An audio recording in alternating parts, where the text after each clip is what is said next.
The Ideal of Karma Yoga by Swami Vivekananda.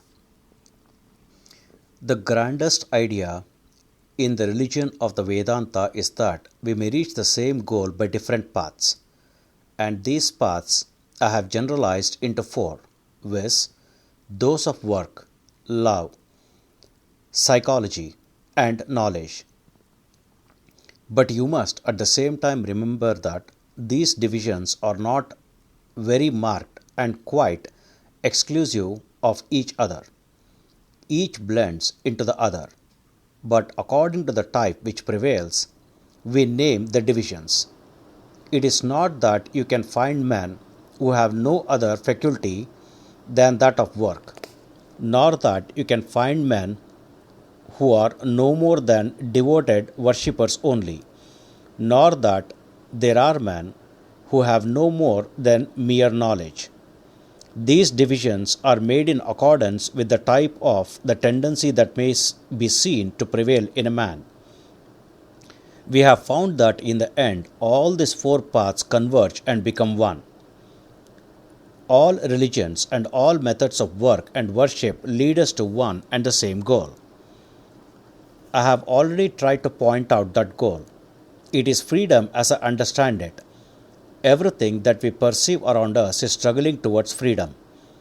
From the atom to the man, from the insentient, lifeless particle of matter to the highest existence on earth, the human soul, the whole universe is in fact the result of the struggle for freedom. In all combinations, every particle is trying to go on its own way, to fly from the other particles, but the others are holding it in check. Our earth is trying to fly away from the sun, and the moon from the earth. Everything has a tendency to infinite dispersion. All that we see in the universe has for its basis this one struggle towards freedom. It is under the impulse of this tendency that the saint prays and the robber robs. When the line of action taken is not a proper one, we call it evil. And when the manifestation of it is proper and high, we call it good. But the impulse is the same, the struggle towards freedom. The saint is oppressed with the knowledge of his condition of bondage, and he wants to get rid of it.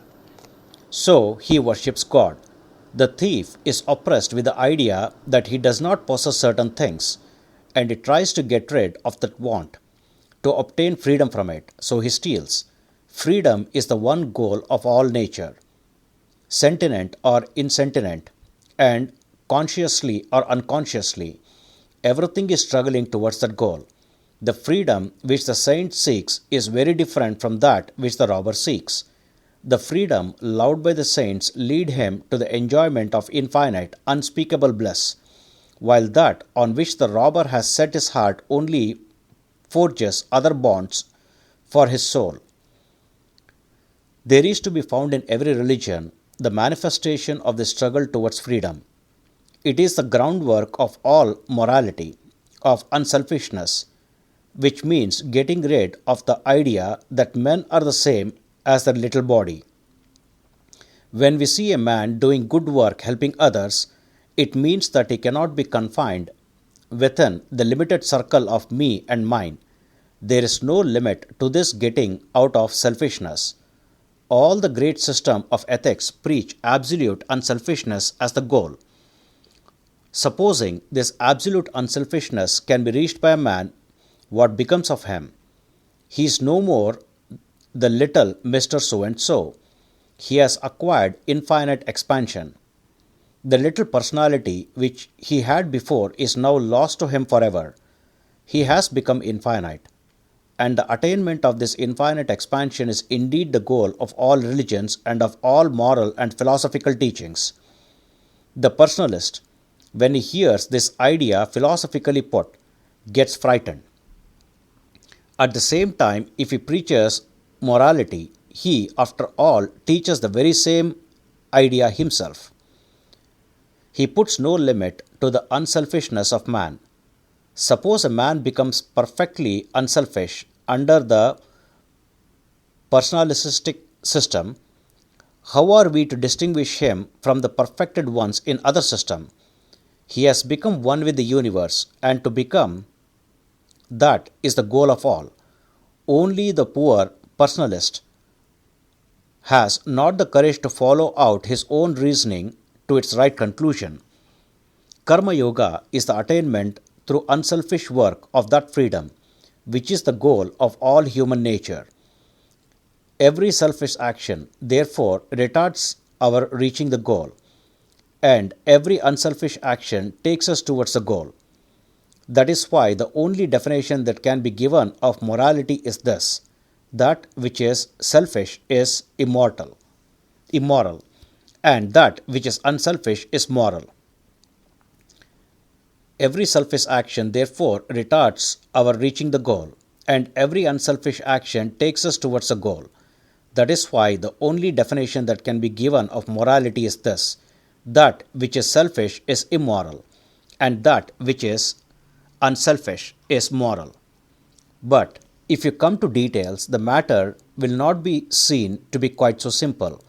For instance, environment often makes the details different, as I have already mentioned. The same action under one set of circumstances may be unselfish, and under another set quite selfish.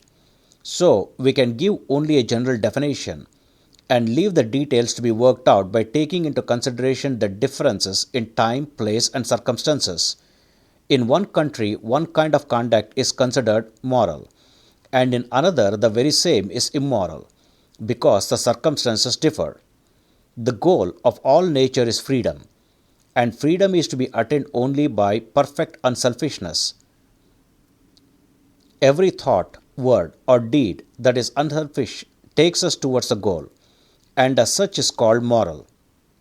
The definition you will find holds good in every religion and every system of ethics.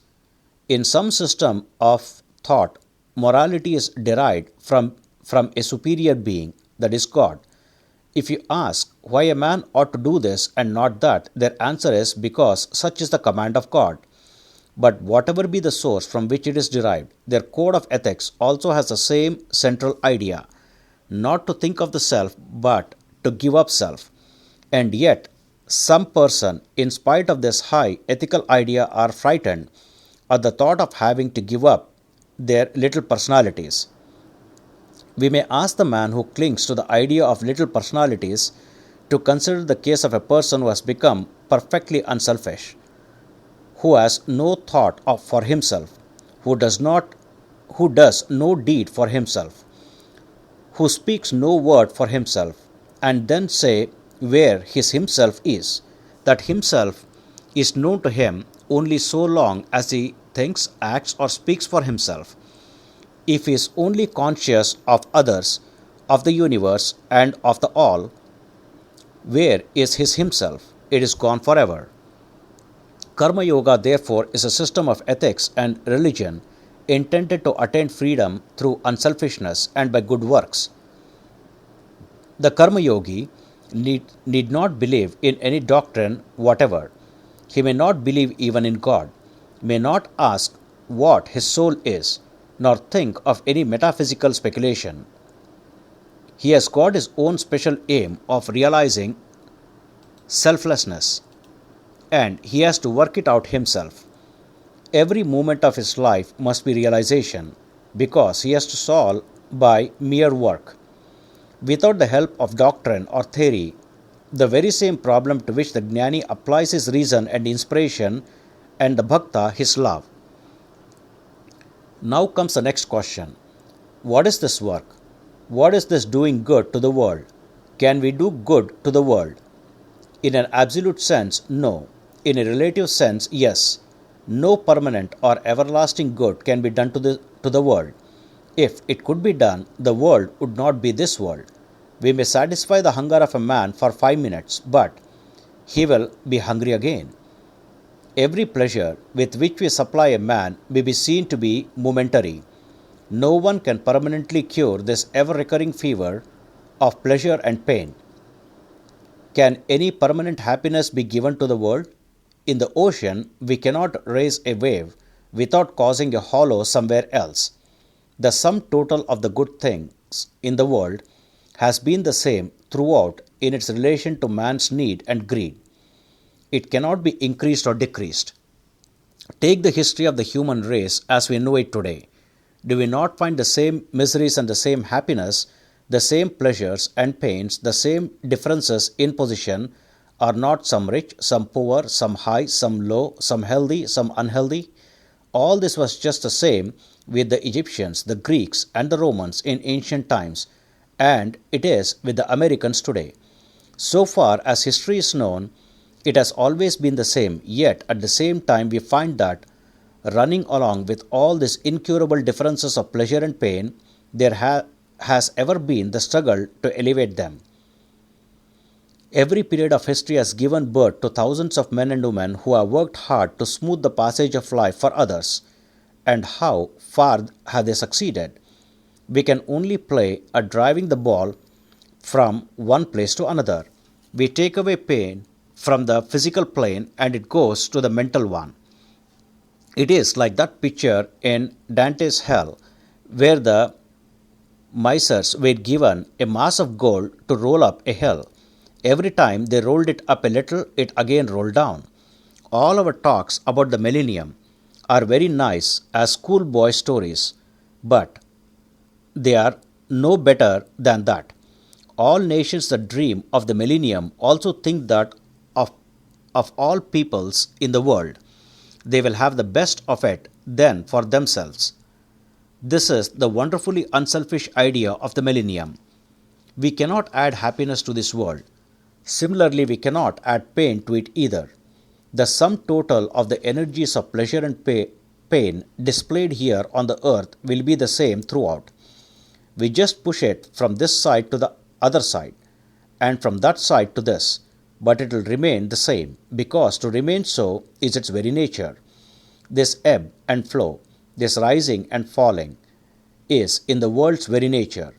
It would be as logical to hold otherwise as to say that we may have life without death. This is complete nonsense, because the very idea of life implies death, and the very idea of pleasures implies pain.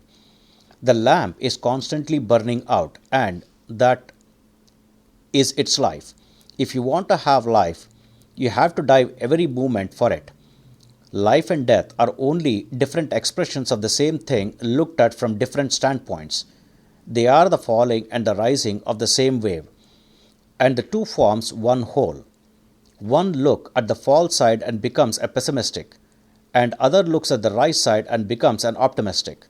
When a boy is going to school and his father and mother are taking care of him, everything seems blessed to him. His wants are simple. He is a great optimistic.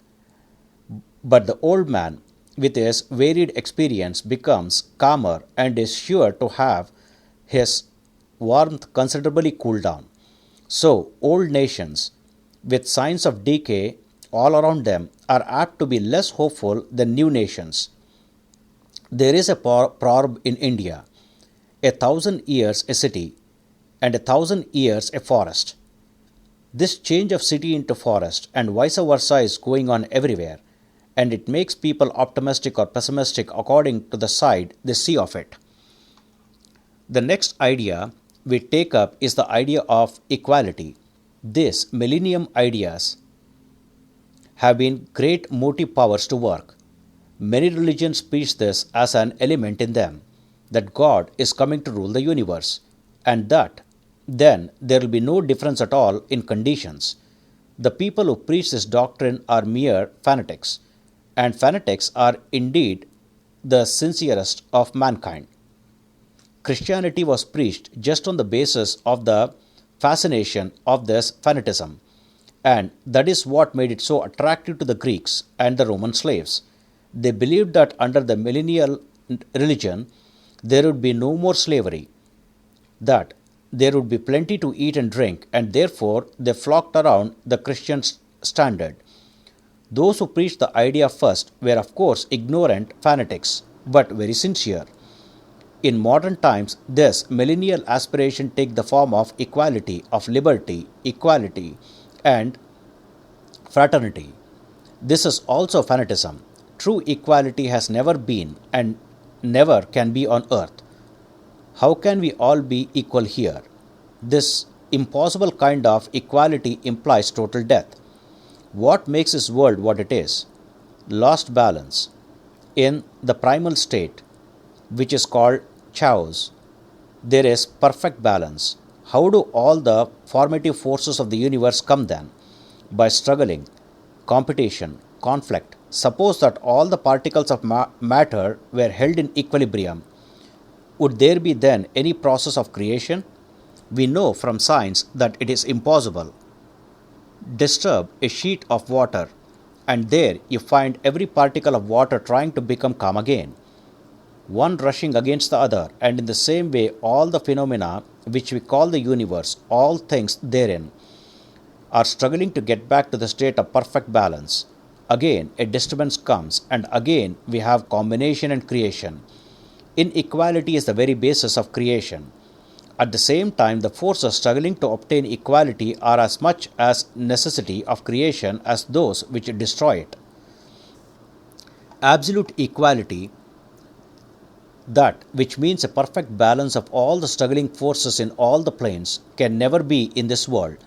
Before you attain the state, the world will have become quite unfit for any kind of life, and no one will be there. We find therefore that all these ideas of the millennium and of absolute equality are not only impossible, but also that if we try to carry them out, they will lead us surely enough to the day of destruction. What makes the difference between man and man? It is largely the difference in the brain. Nowadays, no one but a lunatic will say that we are all born with the same brain power. We come into the world with unequal endowments.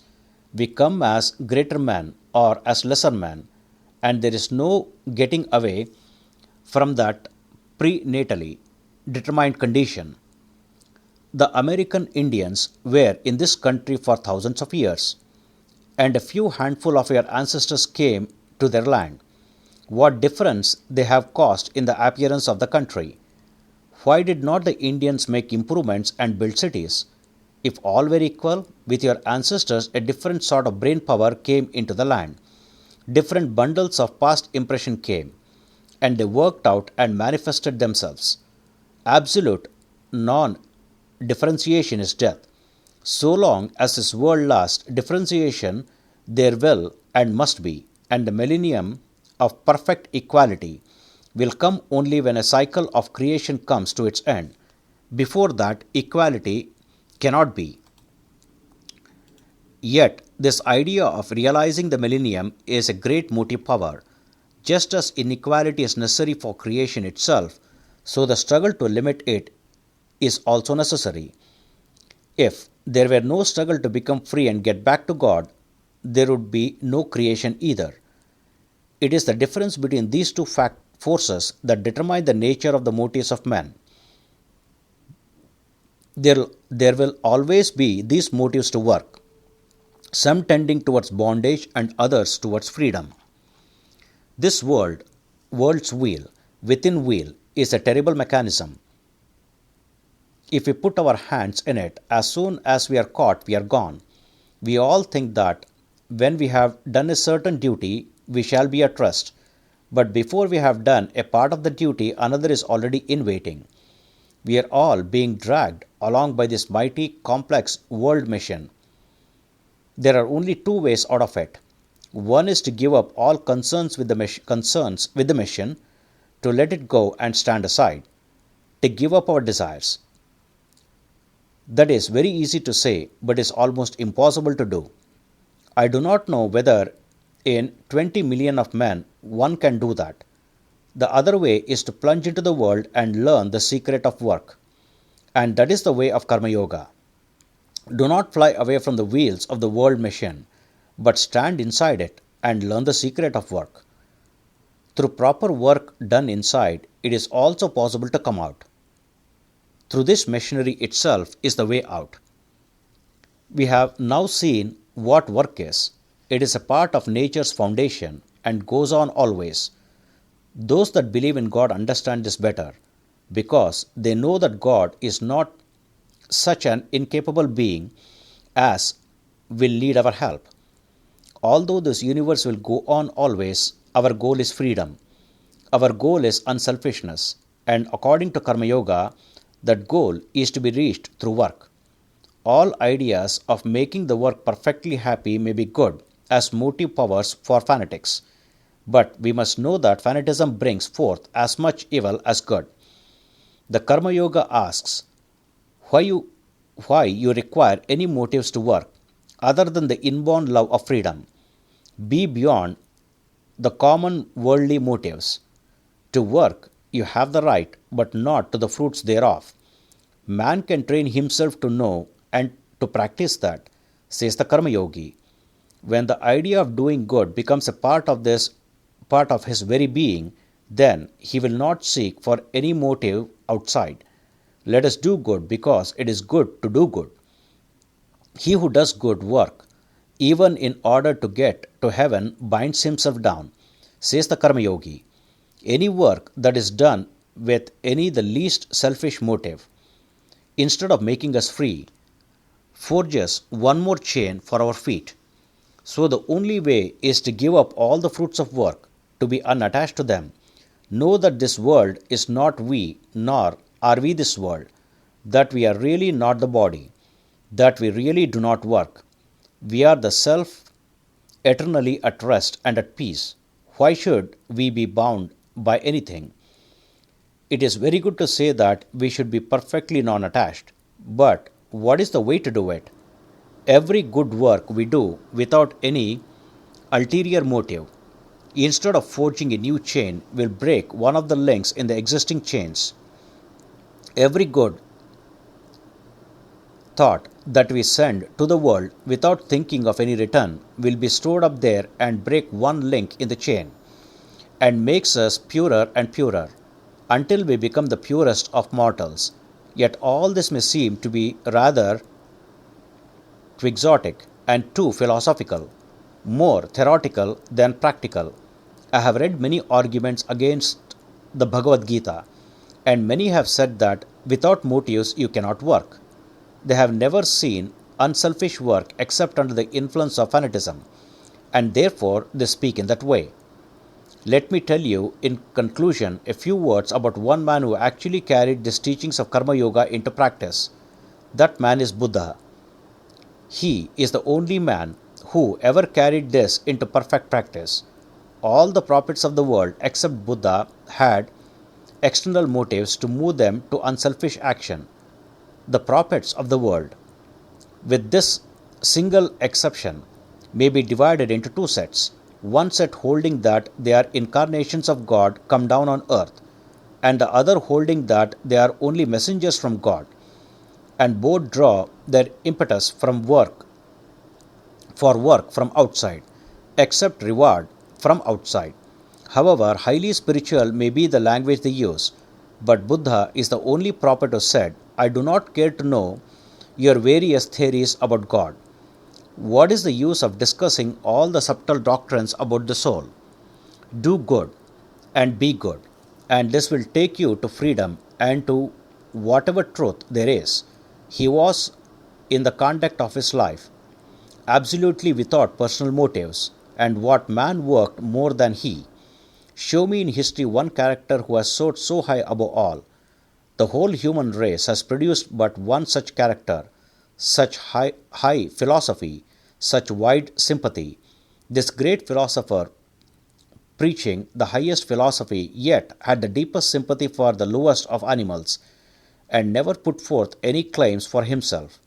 He is the ideal Karma Yogi, acting entirely without motive, and the history of humanity shows him to have been the greatest man ever born. Beyond compare, the greatest combination of heart and brain that ever existed, the greatest soul power that has even been manifested. He is the first great reformer the world has seen. He was the first who dared to say, believe not because some old manuscripts are produced. Believe not because it is your national belief, because you have been made to believe it from your childhood. but reason it all out. And after you have analyzed it, then if you find that it will do good to one and all, believe it, live up to it, and help others to live up to it. He works best who works without any motive, neither for money, nor for fame, nor for anything else. And when a man can do that, he will be a Buddha. And out of him will come the power to work in such a manner as will transform the world. This man represents the very highest ideal of Karma Yoga. This concludes the chapter, The Ideal of Karma Yoga, by Swami Vivekananda. Om Tat Sat. Om Sri Krishnarpanamastu.